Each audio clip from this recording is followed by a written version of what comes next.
अभी जब तक लालू यादव अलाइव हैं, अभी यादव वोट उनके पास ही रहेगा बहुतायत में। इसलिए ये लोग अब और प्रयोग करने की स्थिति में नहीं। देखिए, नीतीश कुमार और नरेंद्र मोदी दो ऐसे व्यक्तित्व हैं जो क्या करेंगे, आज तक कोई पत्रकार, पटना का नहीं दिल्ली का भी पत्रकार आज तक नहीं पता कर पाया है कि उनका डिसीजन क्या होगा, चाहे वो राष्ट्रपति हो, उपराष्ट्रपति हो, मंत्रिमंडल हो। इन लोगों का इतना सीक्रेसी रहता है कि कोई पता नहीं कि किसी वर्ग का या किसी जात का माने कम है प्रतिनिधित्व तो चेंज करे। देखिए, मंत्रिमंडल विस्तार पूरी तरह मुख्यमंत्री की इच्छा पे होता है, उनकी प्रायोरिटी है। पारस जी को बहुत अगर खुश होगा तो पारस जी को राज्यपाल का पद दे सकता है, चिराग पासवान को थोड़ा कट साइज करने के लिए अभी चल रहा है वो।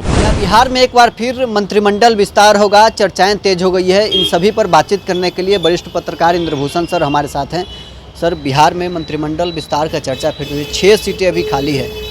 देखिए, मंत्रिमंडल विस्तार पूरी तरह मुख्यमंत्री की इच्छा पे होता है, उनकी प्रायोरिटी है, उनका काम चल रहा है। दिल्ली में भी वो अपने मंत्री बना चुके हैं। मुझे नहीं लगता कि अभी वैसा कोई सीन बना है कि मंत्रिमंडल विस्तार हो। फिर भी मुख्यमंत्री की इच्छा है, जब चाहे बना सकते हैं।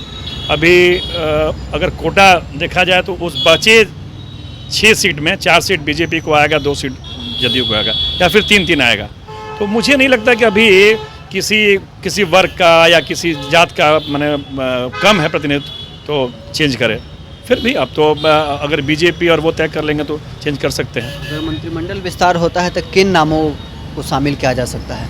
देखिए, नीतीश कुमार और नरेंद्र मोदी दो ऐसे व्यक्तित्व हैं जो क्या करेंगे, आज तक कोई पत्रकार, पटना का नहीं दिल्ली का भी पत्रकार आज तक नहीं पता कर पाया है कि उनका डिसीजन क्या होगा, चाहे वो राष्ट्रपति हो, उपराष्ट्रपति हो, मंत्रिमंडल हो। इन लोगों का इतना सीक्रेसी रहता है कि कोई पता नहीं चलता। आप अंदाज लगा सकते हैं कि किस वर्ग से होगा, किस वर्ग की कमी है, किस वर्ग की नहीं है, कोई नाम नहीं बता सकता है। इसलिए आप जो नाम बताएंगे हो सकता है कि वो नाम हट जाए, इसलिए कोई नाम गारंटी के तौर पर पता नहीं सकता है। मुख्यमंत्री में कई नाम चल रहे थे, मध्य प्रदेश, छत्तीसगढ़, राजस्थान, और नरेंद्र मोदी का फैसला किसी और के लिए हो गया। वैसे बिहार में कई बीजेपी के पूर्व मंत्री हैं जो ताक में तो बैठे हैं, तारकिशोर प्रसाद हों, चाहे जीवेश मिश्रा हो, रामसूरत राय हो, कि मंत्रिमंडल में कहीं जगह मिले। क्या इन सब के लिए कोई संभावना बन रही है? थोड़ा और चुनाव करीब आने दीजिए, थोड़ा और चुनाव करीब आएगा, या अगर कहीं इन लोगों को लगा कि हम फरवरी में या जून में चुनाव करा लें, जो लगता नहीं है, कोई विधायक नहीं चाह रहा कि समय से पहले चुनाव हो, और अभी कोई ऐसी परिस्थिति भी नहीं आई है, बीजेपी कोई ऐसा बड़ा काम भी नहीं कर पा रहा है कि वो लेके चुनाव में जाएगा। लेकिन मुझे लगता है कि थोड़ा और चुनाव करीब आएगा तो ये लोग चाहेंगे कि 1-2 मंत्रिमंडल को जिस जात की ज़रूरत होगी, जिस वर्ग की ज़रूरत होगी, उसको शामिल करें। अब भी वैसा कोई समीकरण नहीं। जैसे भूमिहार समाज एनडीए का कोर वोटर माना जाता है, लेकिन एक ही मंत्रिमंडल में प्रतिनिधि हो विजय सिन्हा के रूप में 2 है। विजय कुमार सिन्हा भी हैं आज बीजेपी की तरफ से। तो देखिए, बीजेपी की तरफ से दिल्ली में भी तो गिरिराज सिंह हैं, मैसेज तो है ना, गिरिराज सिंह वहाँ भी हैं, ललन सिंह वहाँ हो गए, यहाँ विजय सिन्हा हैं, विजय चौधरी हैं। तो ऐसा थोड़ा ही है कि आप एक ही वर्ग को सब दे देंगे, सबसे परसेंटेज कम भी है। अभी थोड़ा बहुत नाराज हैं क्षत्रिय लोग, तो ये लोग प्रयास करेंगे क्षत्रियों को दे। लेकिन अभी जो पॉलिटिकल माहौल है उसमें ईबीसी का महत्व है, तो ईबीसी का कौन सा वर्ग कम है उस पर इन लोग का विशेष फोकस रहेगा। यादव समाज से भी मंत्रिमंडल में कोई स्थान बीजेपी की तरफ से नहीं है। अच्छा, यादव को बना के क्या करेंगे आप बताइए? नित्यानंद राय को इन्होंने अध्यक्ष बनाया, भूपेंद्र यादव को बिहार प्रभारी बनाया, क्या हुआ? यादव वोट अभी दो वोट मुस्लिम और यादव दोनों अभी बीजेपी से अलग हैं, बिहार में और यूपी में। बिहार में लालू यादव के साथ है, यूपी में मुलायम सिंह यादव के साथ है। इसलिए अभी ये लोग कई प्रयोग करके देख चुके हैं, प्रयोग सफल नहीं हुआ, प्रयोग में ये फेल हो गए हैं। अभी जब तक लालू यादव अलाइव हैं, अभी यादव वोट उनके पास ही रहेगा बहुतायत में। इसलिए ये लोग अब और प्रयोग करने की स्थिति में नहीं।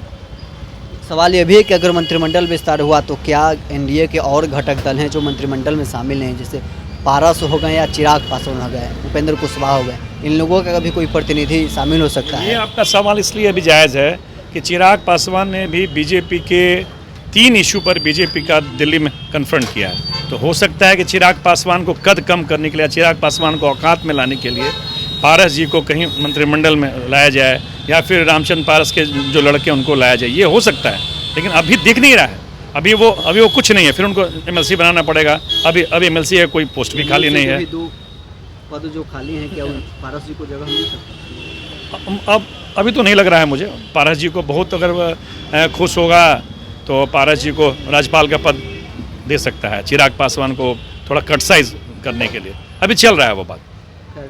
उपेंद्र कुशवाहा और चिराग पासवान का कोई प्रतिनिधि का स्थान बनता हुआ कहीं से दिख रहा है क्या? उपेंद्र कुशवाहा के पार्टी का कोई एमएलए ही नहीं है, कैसे बनना? कोई एमएलए न कोई एमएलसी है, तो बनाने का सवाल ही नहीं। और उनके पार्टी में उपेंद्र कुशवाहा के अलावा दूसरा कौन नेता है? आप नाम बताइए, जो एक नाम आप जान रहे हो। वो सिंगल विंडो है, अकेले हैं।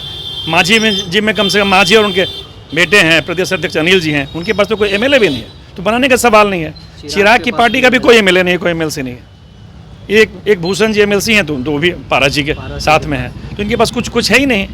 और अभी जो चिराग का रुख है, मुझे नहीं लगता है कि क्यों उनको बनाएंगे भाई।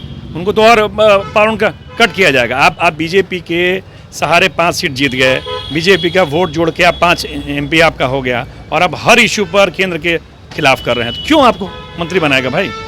क्यों बनाएगा? कहीं ना कहीं एनडीए में अगर जगह बनती है तो चौथा जो पार्टी बनेगा वो पारस जी का पार्टी होगा बिहार में मंत्रिमंडल में। पारस जी को इसलिए अभी रखा जा रहा है कि चिराग पासवान थोड़ा माने अपने पॉलिटिकली इम्बैलेंस नहीं हो।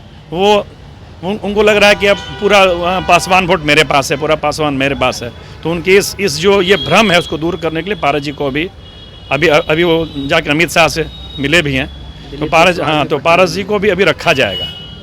तो चलिए, हमारे साथ वरिष्ठ पत्रकार इंद्रभूषण सर थे, जिन्होंने बताया कि अगर बिहार में मंत्रिमंडल विस्तार होगा तो किन नेताओं का लॉटरी लग सकती है या किन पार्टियों का फिर बिहार में सरकार में उनकी दखल हो सकती है। बहरहाल इस खबर में इतना ही। आप बने रहे न्यूज़4नेशन के साथ।